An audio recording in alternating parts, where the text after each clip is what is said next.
দুনিয়ার হিসাব এবং আল্লাহর হিসাব এক নয়। আমরা ক্যালকুলেটর দিয়ে হিসাব করি 2 কেজি বীজে কয় মণ ধান হবে, এবং আল্লাহ হিসাব করেন বান্দার কলিজায় আমার জন্য কতটুকু ভরসা আছে। তাহলে চলুন ভিডিওটি শুরু করা যাক। চরকালি গ্রাম, পর্দার পারে ছোট্ট একটি গ্রাম। ওই গ্রামে বাস করত রহিম মিয়া। বয়স তার মাত্র 40-এর মতো হবে।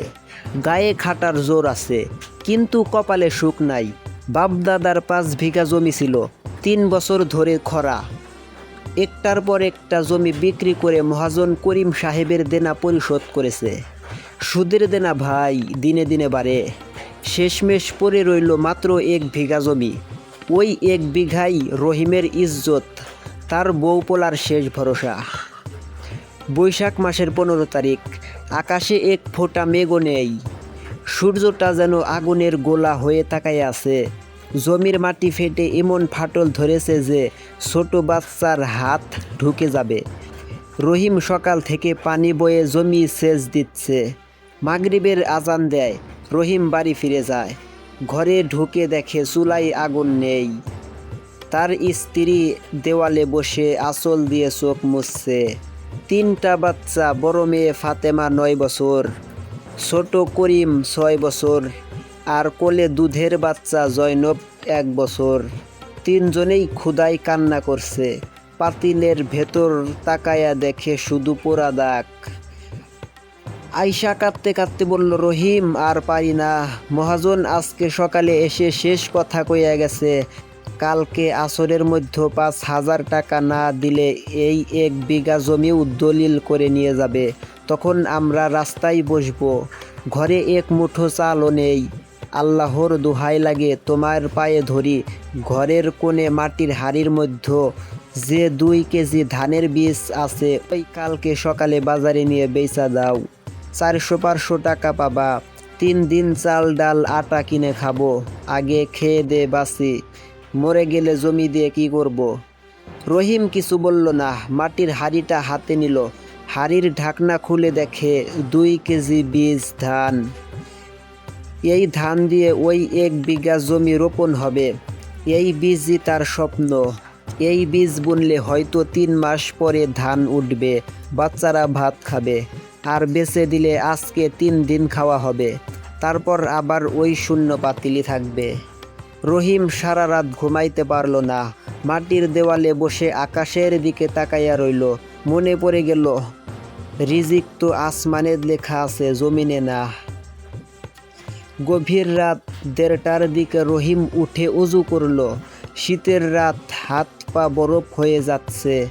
জায়নামাজটা বিছায়া দাঁড়াইয়া গেল নামাজে। সিজদায় গিয়ে রহিম আর নিজেকে ধরে রাখতে পারল না। মাটিতে কপাল ঠেকাইয়া এমন কাঁদল যে জায়নামাজ ভিজে গেল।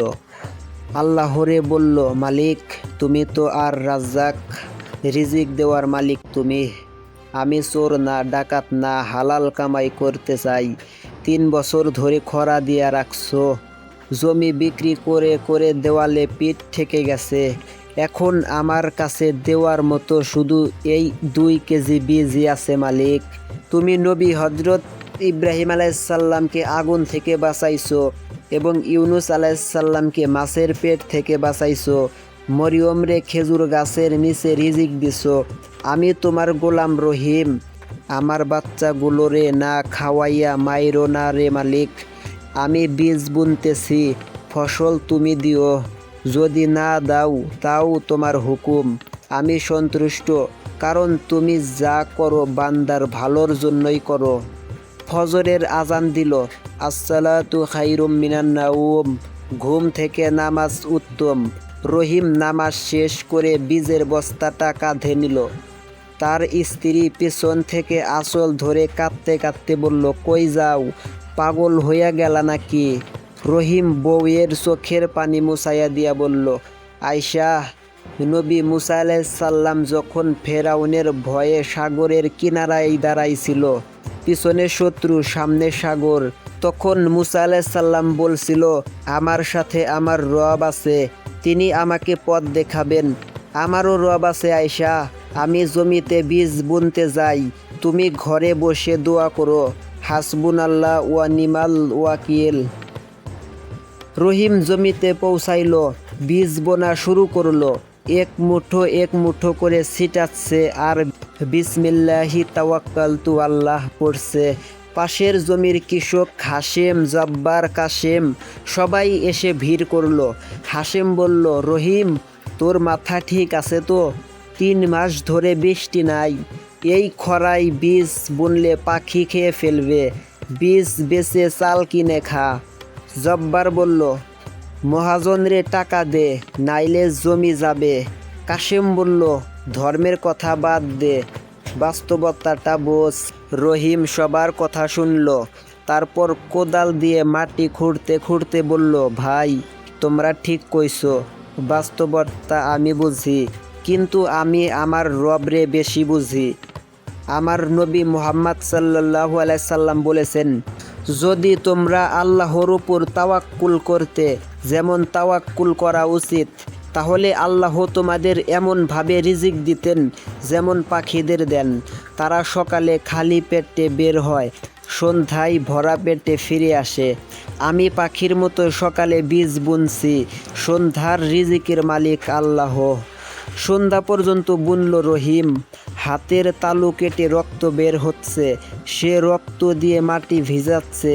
বাড়ি ফিরে দেখে ঘরে কিছুই নেই, বাচ্চারা ক্ষুধায় অজ্ঞান হওয়ার মতো অবস্থা। রহিম নিজের পানির মটকা থেকে 1 মগ পানি বইয়ের হাতে দিয়ে বলল, এই পানি খাও আয়েশা, আমি আল্লাহর জন্য রোজা রাখছি। আয়েশা পানির মগটা ছুঁড়ে ফেলে দিল এবং কাঁদতে কাঁদতে বলল, তুমি পাগল হয়ে গেছো, বাচ্চারা মরবে। রহিম বউরে বুকে জড়াইয়া ধরে বলল, আয়েশা, আমার মা মরার আগে কয়া গেছিল, বাবা, পেটে পাথর বাঁধবি, তাও হারাম খাবি না, আল্লাহর ওপর ভরসা রাখবি। আমি মায়ের ওসিয়ত ভাঙতে পারবো না। 7 দিন কেটে গেল, বৃষ্টি নাই। গ্রামের মানুষ আঙ্গুল তুলে বলে, রহিম পাগল হইছে, বউ পোলা মাইরা ফেলবে। 15 দিনের মাথায় রাত 3টার সময় আকাশে মেঘ ডাকলো।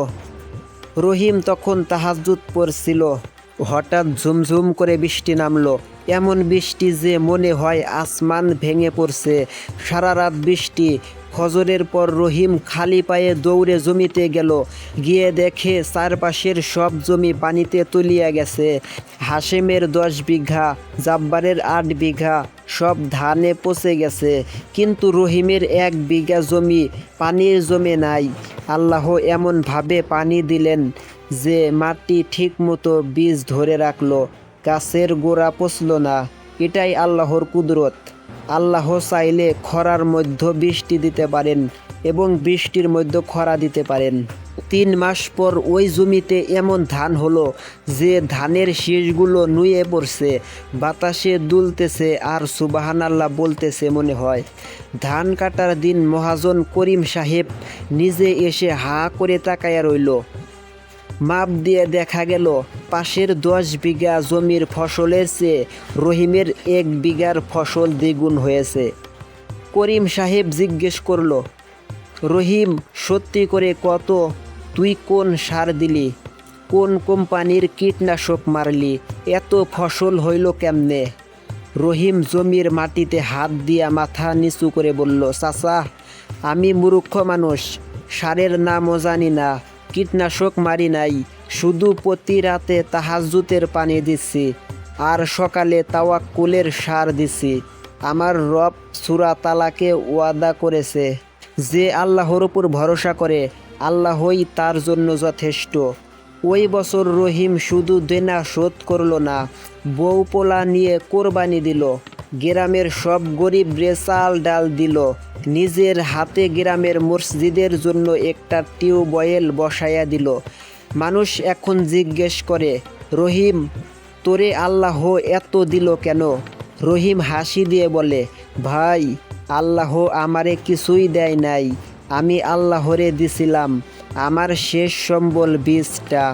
আল্লাহ কুরআনের সূরা বাকারায় ওয়াদা করেছে, যারা আল্লাহর রাস্তায় সম্পদ খরচ করে তাদের উপমা হলো একটি বীজের মতো, যা থেকে 7টি শীর্ষ জন্মায়। প্রত্যেক শীর্ষে 100 দানা। আমি 1 দানা বুনছিলাম, আল্লাহর 700 দানা ফেরত দিছে। তারপর থেকে চরকালি গ্রামের মানুষ যখন কোনো বিপদে পড়ে, দেনায় ডুবে যায়, চাকরি পায় না, তখন মসজিদের ইমাম সাহেব বলেন, রহিম কৃষকের মতো ভরসা করো। তোমার কাছে যা আছে, সময়, মেধা, দোয়া, শেষ সম্বল, ওটাই আল্লাহর নামে বুনে দাও। ফসল আসবেই, কারণ রিজিকের চাবি আল্লাহর হাতে, বান্দার হাতে না। ভাইরা আমার, এই গল্প থেকে আমরা কি শিখলাম? শিখলাম যে দুনিয়ার হিসাব আর আল্লাহর হিসাব এক না। আমরা ক্যালকুলেটর দিয়ে হিসাব করি 2 কেজি বীজে কয় মণ ধান হবে, আর আল্লাহ হিসাব করেন বান্দার কলিজায় আমার জন্য কতটুকু ভরসা আছে। তাহলে আজকের ভিডিওটি এখানে শেষ করা যাক, এরপর আরেকটি ভিডিওটি পুরো দেখার অনুরোধ রইল। গ্রামের একদম শেষ মাথায়, যেখানে রাস্তা শেষ হয়ে পায়ে হাঁটা পথ শুরু, সেখানে একটা ভাঙা মাটির ঘর। ঘরের টিনের চালে শত শত ফুটা, বৃষ্টি পড়লে সারা ঘর ভিজে যায়। সেই ঘরেই থাকে সাদিক আর তার মা। সাদিকের বাপ মারা গেছে 3 বছর আগে। যাওয়ার সময় একটা কথাই বলে গেছিল, সাওয়ালদারে মানুষের মতো মানুষ করিস। মা কাঁদত আর সাদিকের মাথায় হাত বুলিয়ে বলতো, বাবা, আল্লাহ আছেন, উনিই আমাদের মালিক।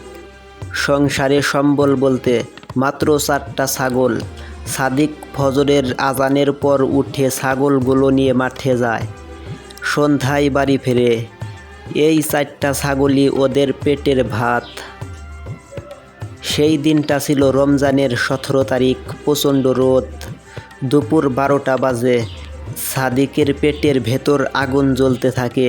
সকাল থেকে 1 ফোঁটা পানিও খায়নি। মা অসুস্থ হয়ে বিছানায় পড়ে আছে। সকালে 1 টুকরা রুটি দিচ্ছিল। সাদিক অর্ধেক খেয়ে বাকি অর্ধেক মায়ের জন্য রেখে আসছে। পাশের বাড়ি থেকে গরুর গোশত রান্নার ঘ্রাণ আসছে। সাদিকের জিভে পানি চলে আসে। ছোট মানুষ তো খিদা সহ হয় না। সাদিক বটগাছের নিচে বসে পড়ল, হাতের লাঠি দিয়ে মাটি খোঁচায় আর চোখের পানি ফেলে। কেউ দেখে না, কারণ সবুর মানে তো এটাই। কষ্ট হবে, কিন্তু মানুষকে দেখানো যাবে না। কান্নাটা শুধু আল্লাহর জন্য। খিদার চোটে মাথা ঘুরছে। সাদিক আস্তে করে চোখ বন্ধ করলো। তারপর আসমানের দিকে তাকালো। নীল আকাশ, একটা মেঘও নেই। সে ফিস ফিস করে বলল, আল্লাহ, আমার মায়ের 3 দিন ধরে জ্বর, ঘরে 1 দানা চালও নেই। আমি ছোট মানুষ, আমি তো আপনারই বান্দা। আপনি তো রিজিকের মালিক, আমার মায়ের জন্য একটু রিজিক পাঠাইয়া দেন না। এ কথা বলতে বলতে সে আবার মাটির দিকে তাকাইল। অভিযোগ নেই, চাওয়া আছে, কিন্তু জোর নাই, কারণ সে জানে আল্লাহ যা করে বান্দার ভালোর জন্যই করে। আসর পার হয়ে গেল। রোদের তেজ কমছে। হঠাৎ পায়ের শব্দ। সাদিক মাথা তুলে দেখে গ্রামের চেয়ারম্যান সাহেব হেঁটে যাচ্ছে। দামি পাঞ্জাবি, হাতে ঘড়ি। চেয়ারম্যান সাহেব দূর থেকেই দেখল একটা ছেলে রোদে পুড়ে গাছের নিচে বসে আসমানের দিকে তাকায় আছে। চোখের পানি, কিন্তু ঠোঁটে অভিযোগ নেই। চেয়ারম্যানের বুকের ভেতর কেমন যেন লাগলো। তিনি কাছে এসে দাঁড়ালেন। সাদিকের উঠে দাঁড়ানোর শক্তি পাইল না, শুধু সালাম দিল, আসসালামু আলাইকুম চাচা। চেয়ারম্যান সাহেব গলা খাকারি করে বললেন, বাবা, তোমার নাম কি? খাও নাই নাকি কিছু?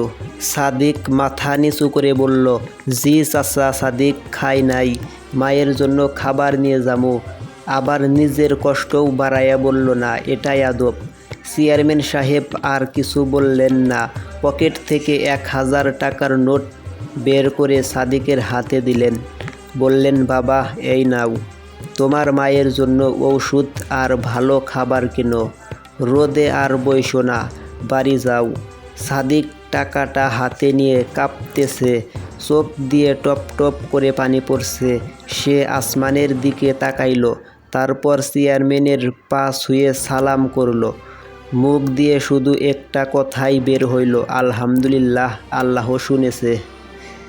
মাগরিবের 10 মিনিট আগে সাদিক বাড়ি ঢুকলো। মা জায়নামাজে বসে জিকির করছে। সাদিক দৌড়ে গিয়ে মায়ের কাছে বসলো। মা ছেলের চোখের পানি মুছাইয়া দিয়ে বলল, কাঁদো কেন বাবা, খিদা লাগছে? সাদিক টাকাটা মায়ের হাতে দিয়ে বলল, মা, আল্লাহ পাঠাইছে, দুপুরে চেয়ারম্যান চাচা দিছে, তুমি ওষুধ কেনো আর আমার জন্য গরম ভাত রাঁধো। মা টাকাটা হাতে নিয়ে আকাশের দিকে তাকায়া কাঁদতে লাগলো। বলল, বাবা, তুই আসমানের দিকে তাকায়া দোয়া করছিলি না, আল্লাহ দেরি করে কিন্তু ভোলে না রে বাবা। সেদিন রাতে সাদিক পেট ভরে ভাত খাইল, মা ওষুধ খাইল। খাওয়ার পর সাদিক সেজদায় পড়ে গেল। জায়নামাজ ভিজে গেল চোখের পানিতে। সে বলল, আল্লাহ, আপনি আমারে শিখাইয়া দিলেন সবুরের ফল মিষ্টি হয়। দুনিয়ার সবাই ফিরিয়া দিলেও আপনি ফিরান না। সাদিকের পেটে খিদা ছিল, গায়ে ছেঁড়া জামা ছিল, পায়ে জুতা ছিল না, কিন্তু তার দিলে ছিল আল্লাহ। যার দিলে আল্লাহ থাকে তার আর কিসের অভাব? আল্লাহ বলেন, হে ইমানদারগণ, তোমরা ধৈর্য ও নামাজের মাধ্যমে সাহায্য প্রার্থনা করো, নিশ্চয়ই আল্লাহ ধৈর্যশালীদের সাথে আছেন। সাদিক সবুর করেছে, আল্লাহর দিকে তাকাইছে। আল্লাহ তার চেয়ারম্যানের দিলটা নরম করে দিছে। মানুষের দরজা বন্ধ হতে পারে, কিন্তু আসমানের দরজা কখনোই বন্ধ হয় না। শুধু সবর করে ডাকতে হবে, কারণ আল্লাহ কাউকে ফিরিয়ে দেন না। এরপর আরেকটি ছোট্ট ঘটনা শুরু করা যাক, যা শুনলে আপনার হৃদয় কেঁপে উঠবে। এক গ্রামে এক দরিদ্র যুবক বাস করত। তার মা বাবা মারা গিয়েছিল, আর সে দিনমজুরের কাজ করে কোনোমতে জীবন চালাতো। অনেক দিন এমন যেত যে তার নিজের জন্য খাবারও জুটত না। এক শীতের রাতে কাজ শেষে যখন সেই যুবকটি বাড়ি ফিরছিল, রাস্তার পাশে এক বৃদ্ধকে কাঁপতে দেখল। বৃদ্ধের গায়ে কোনো গরম কাপড় ছিল না। যুবকের কাছে ছিল মাত্র একটি কম্বল, যা দিয়ে সে নিজে শীত থেকে বাঁচত। সে কিছুক্ষণ চিন্তা করল, তারপর আল্লাহর সন্তুষ্টির জন্য নিজের কম্বলটি বৃদ্ধকে দিয়ে দিল। সেই রাতে সে নিজে প্রচণ্ড শীতে কষ্ট পেল, কিন্তু মনে শান্তি অনুভব করল। পরের দিন সকালে সে কাজের খোঁজে পাশের শহরে গেল। সেখানে এক ব্যবসায়ীর মালপত্র গুছিয়ে দেওয়ার কাজ পেল। যুবকটি এত নিষ্ঠার সঙ্গে কাজ করল যে ব্যবসায়ী তার ওপর সন্তুষ্ট হলেন। কয়েক মাস পর ব্যবসায়ী তাকে স্থায়ী কাজ দিলেন। ধীরে ধীরে যুবকটি ব্যবসায়ী অনেক কিছু শিখে ফেলল। তার সততা ও পরিশ্রম দেখে ব্যবসায়ী তাকে নিজের ব্যবসার অংশীদার করে নিলেন। বছর কয়েকের মধ্যে যুবকটি আল্লাহর রহমতে একজন সফল ব্যবসায়ীতে পরিণত হলো। একদিন সে জানতে পারল, যাকে সে শীতের রাতে কম্বল দিয়েছিল, সেই বৃদ্ধ তার জন্য সবসময় দোয়া করতেন, হে আল্লাহ, এই ছেলেটির রিজিকের বরকত দাও। যুবকটি তখন বুঝতে পারল, মানুষের উপকার কখনোই বৃথা যায় না। আল্লাহ চাইলে ছোট একটি নেক কাজকেও বড় কল্যাণের কারণ বানিয়ে দেন।